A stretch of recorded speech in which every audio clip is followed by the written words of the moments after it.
أشهد أن لا إله إلا الله وحده لا شريك له وأشهد أن محمدا عبده ورسوله أما بعد فإن خير الحديث كتاب الله وخير الهدي هدي محمد صلى الله عليه وسلم وشر الأمور محدثاتها وكل محدثة بدعة وكل بدعة ضلالة وكل ضلالة في النار. اللهم صل على محمد وعلى آل محمد كما صليت على إبراهيم وعلى آل إبراهيم إنك حميد مجيد. اللهم بارك على محمد وعلى آل محمد كما باركت على إبراهيم وعلى آل إبراهيم إنك حميد مجيد. رب اشرح لي صدري ويسر لي أمري واحلل عقدة من لساني يفقه قولي. رب زدني علما رب زدني فهما. أعوذ بالله من الشيطان الرجيم. بسم الله الرحمن الرحيم. يا أيها الذين آمنوا أطيعوا الله وأطيعوا الرسول ولا تبطلوا أعمالكم. حمد و ثنا اللہ احکم الحاکمین کی ذات اقدس کے لیے، درود و سلام امام الہدا امام الرسل امام کائنات جناب محمد رسول اللہ صلی اللہ علیہ وآلہ وسلم دی ذات واسطے. سامعین حضرات، اللہ احکم الحاکمین کا ہم پر بہت ہی بڑا احسان ہے کہ ہم نے ماہ رمضان کو گزار دیا. خوش قسمت وہ لوگ ہیں جنہوں نے رمضان کی قدر کی اور رمضان کے اندر اپنے رب کو راضی کرنے کی کوشش کی. دعا ہے کہ اللہ تعالی ہماری تمام قسم کی عبادات کو اپنی بارگاہ کے اندر قبول فرما کے ہم کو جنت میں داخل عطا فرما دے اور جہنم سے ہم کو آزاد فرما دے. جو بندہ نیکی کر لے، نیکی کرنا آسان کام ہے، لیکن نیکی کرنے کے بعد اس کی حفاظت کرنا سب سے مشکل کام ہے. پہلی بات یہ ہے کہ انسان نیک عمل کر نہیں سکتا جب تک اللہ کی توفیق نہ ہو. جب توفیق مل جائے، نیکی کر لے، اللہ کی عبادت کر لے، پھر اس کی حفاظت کرنا بہت ضروری ہے. اللہ احکم الحاکمین فرماتے یا ایھا الذین آمنوا اطیعوا اللہ و اطیعوا الرسول. اللہ کی اطاعت کرو، اللہ کے رسول صلی اللہ علیہ وسلم کی اطاعت کرو. ولا تبطلوا اعمالکم. لیکن ایک بات یاد رکھنا، عمل کرتے ہوئے، عبادت کرتے ہوئے کہیں یہ نہ ہو کہ تمہارے عمل تم نے کر لیا لیکن تمہارے عمل کا اجر تباہ و برباد ہو جائے. ہم نے رمضان کے روزے رکھے، ہم نے نماز پڑھی، صدقہ و خیرات کیا، دیگر قسم کی عبادات ہم نے کی. دعا ہم یہی کرتے ہیں اللہ اپنی بارگاہ کے اندر قبول فرما لے. لیکن چند اعمال ایسے ہیں اگر انسان اس کام کو کر لے گا تو اللہ تعالیٰ اس بندے کی زندگی کی ساری نیکیوں کو تباہ و برباد کر دیتے ہیں. ہم وہ عمل کر جاتے ہیں، ہمیں پتہ نہیں چلتا، لاعلمی کی بنا پر ہم سے وہ کام ہو جاتا ہے، ہمیں پتہ نہیں ہوتا. اللہ احکم الحاکمین فرماتے قیامت کا دن ہوگا، اللہ تعالیٰ کچھ لوگوں کے بارے کہہ دیں گے ہباء منصورہ کی طرح، ریت کے ذرات کی طرح.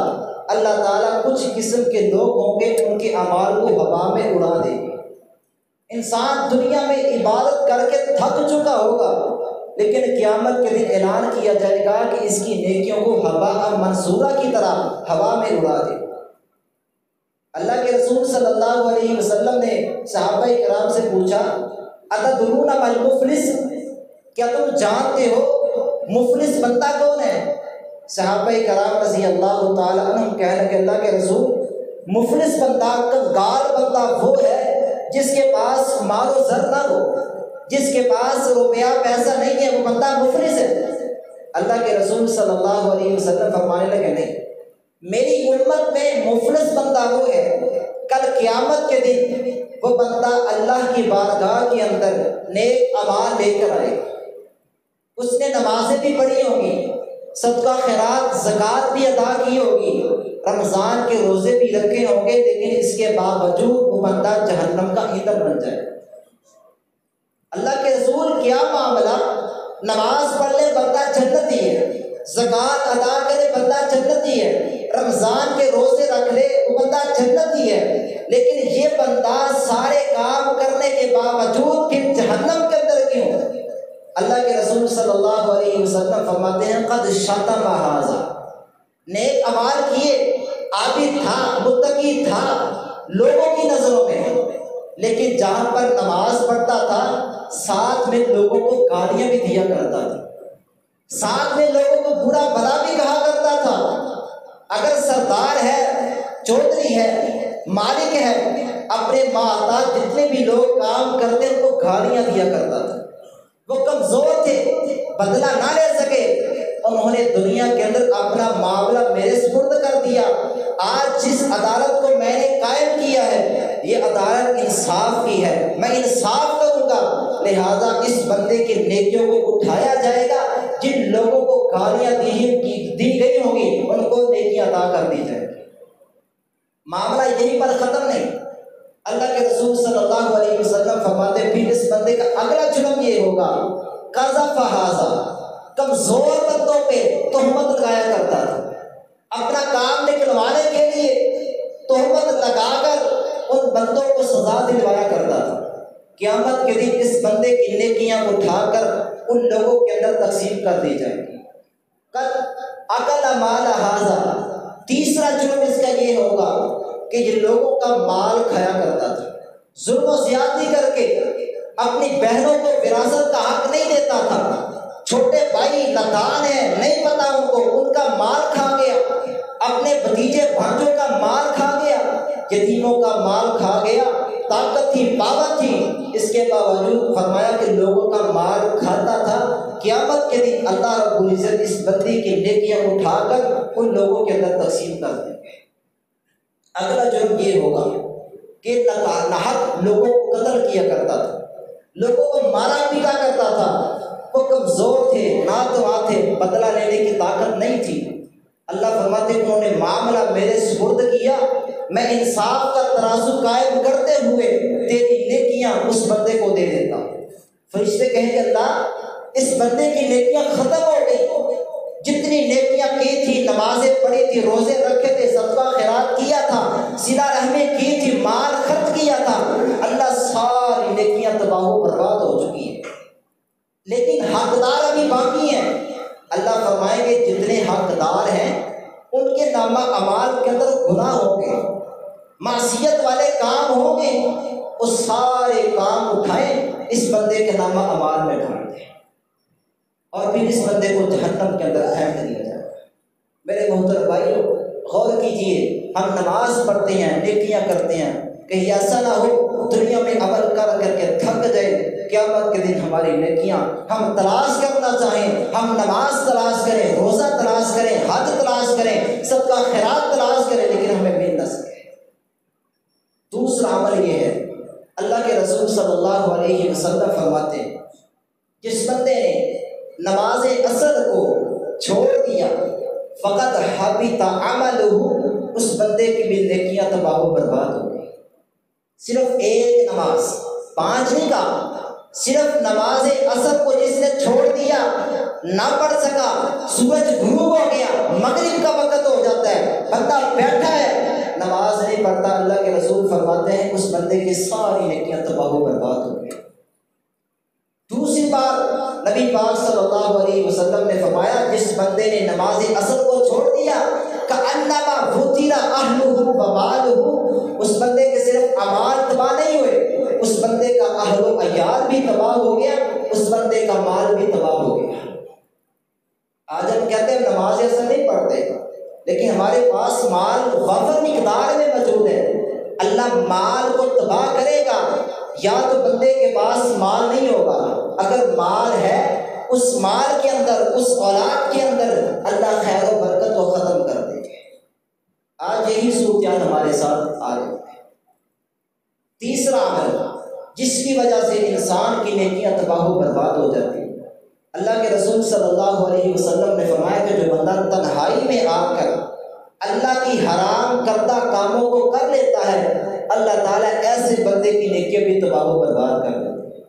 لوگوں کے سامنے حاجی صاحب ہیں، نمازی صاحب ہیں، سخی صاحب ہیں، لیکن جیسے تنہائی میں آ گیا، جس کام کو اللہ نے حرام کر دیا ہے یہ تنہائی میں آ کر ان کاموں کو کرتا ہے۔